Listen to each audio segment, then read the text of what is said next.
네, 안녕하세요. 플레이보 4강. 자, 이번에는 변수와 연산자에 대해서 배워보도록 하겠습니다. 자, 첫 번째, 변수를 먼저 배워보겠습니다.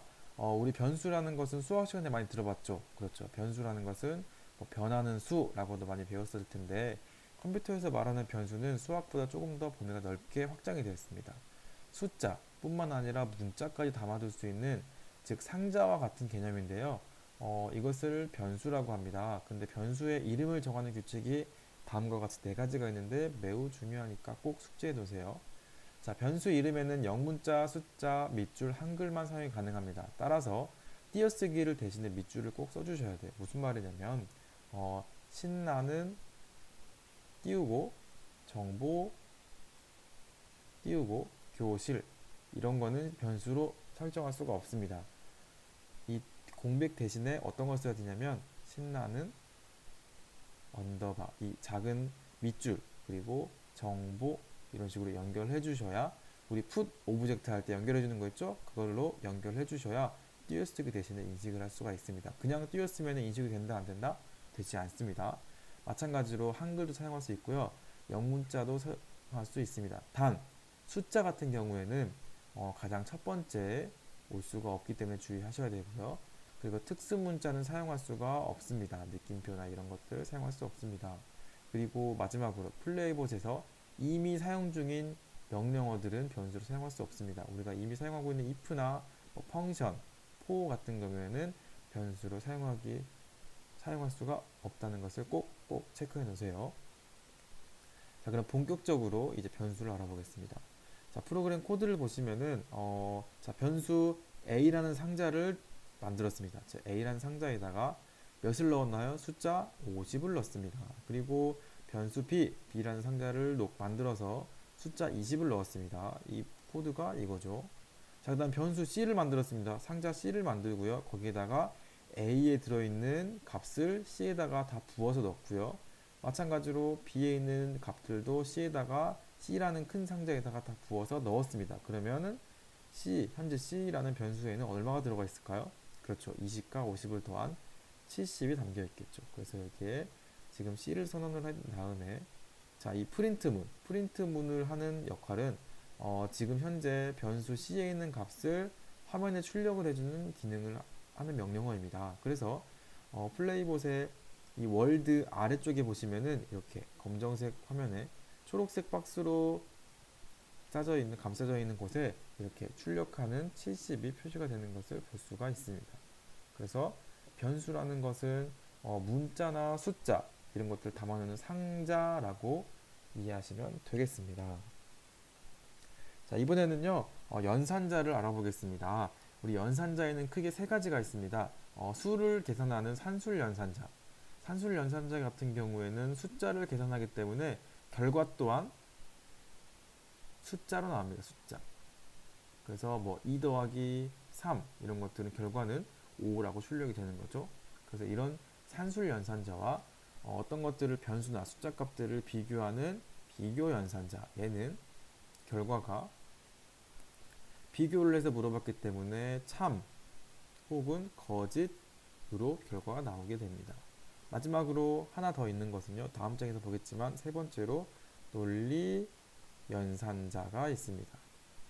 논리 연산자는 조금 뒤에 자세하게 다뤄보도록 하겠습니다. 자, 먼저 산술 연산자를 같이 보겠습니다. 산술 연산자에서는 더하기, 빼기, 곱하기, 나누기까지는 수학 시간에 매우 잘 봤기 때문에 익숙합니다. 그래서 사용 방법은 이런 식으로 수학 계산하듯이 써주시면 되겠습니다.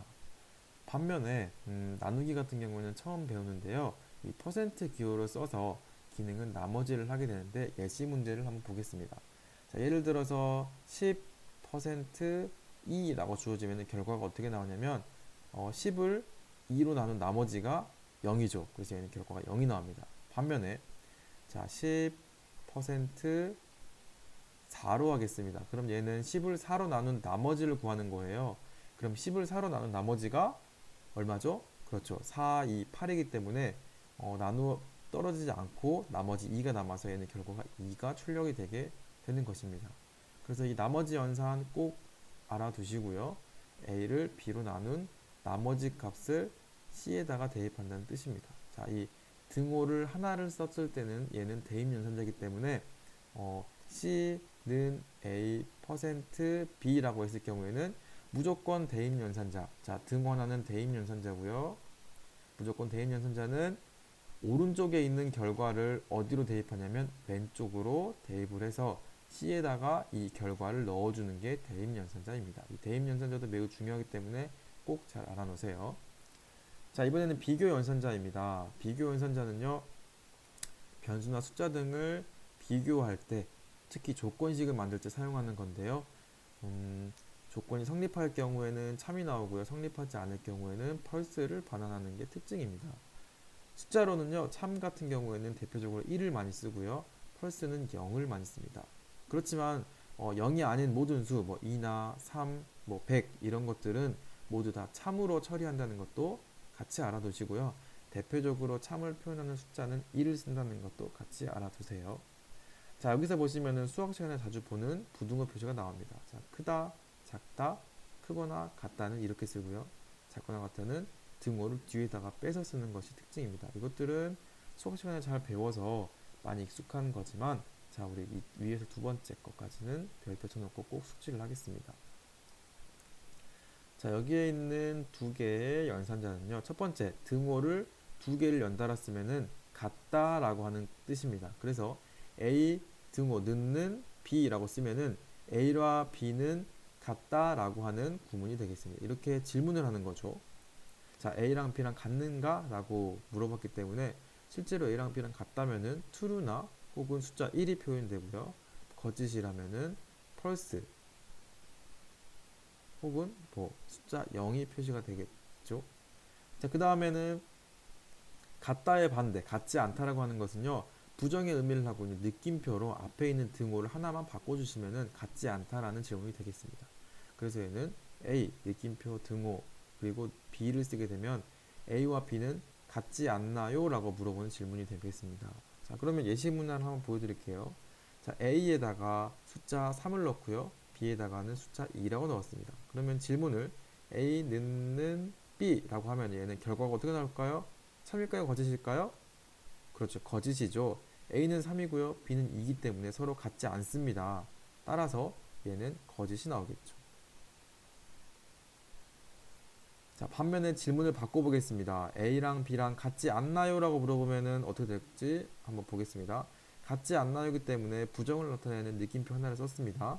그리고 B라고 썼을 경우에는 A가 3이고 B가 2이기 때문에 질문 자체가 같다고 물어보지 않고 같지 않냐고 물어봤기 때문에 얘는 서로 같지 않기 때문에 그렇죠. 결과는 참이 되겠죠.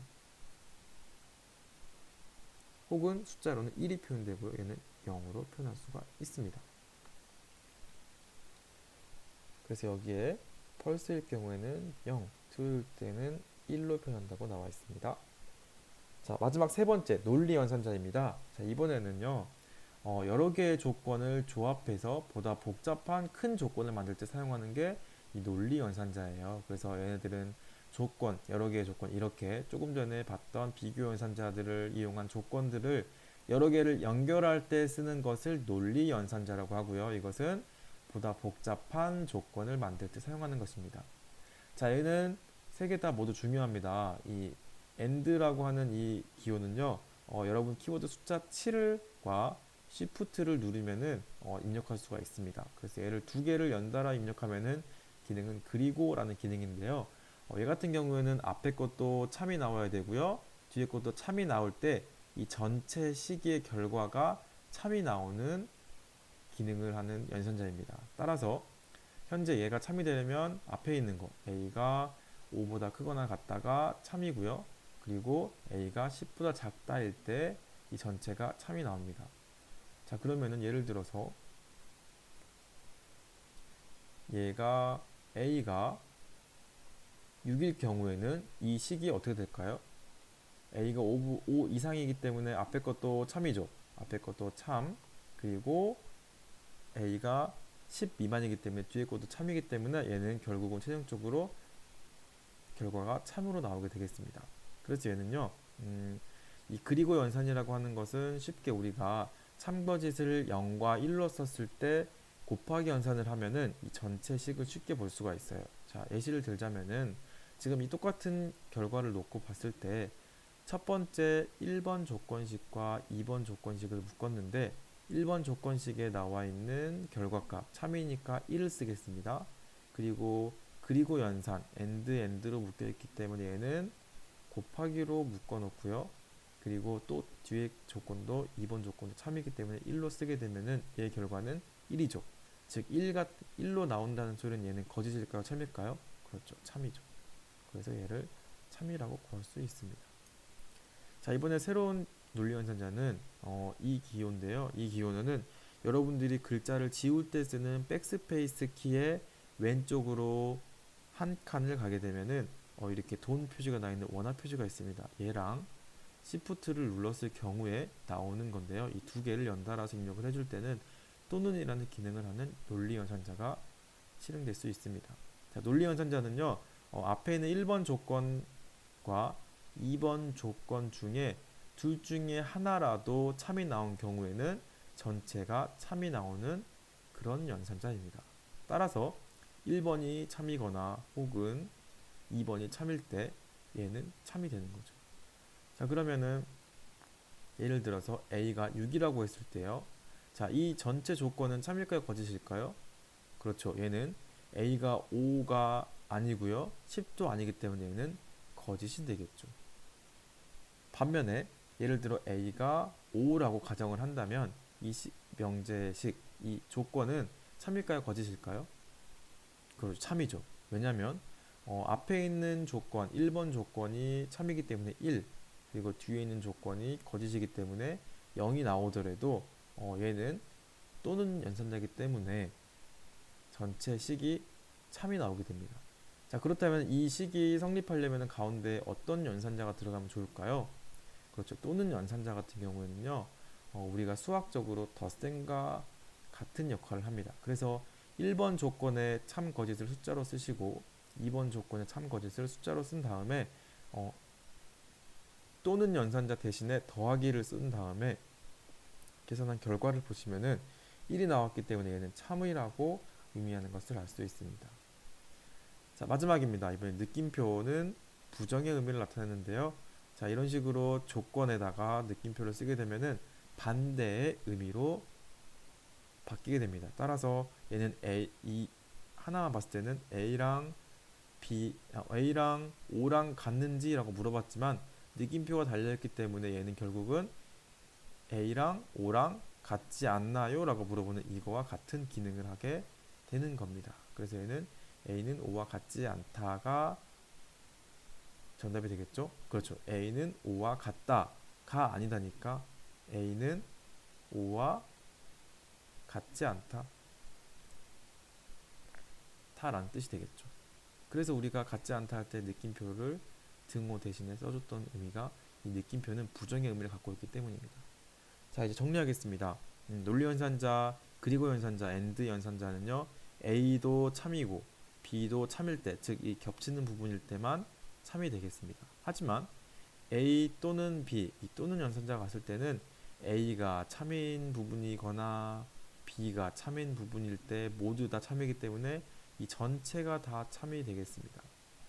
자, 그리고 부정의 의미를 가지고 있는 A에 느낌표를 붙이게 되면은 얘가 A고 얘가 B라고 했을 때 A가 아닌 나머지 부분, 즉 B에서 A를 뺀 부분만 참이 되는 것을 알 수가 있습니다.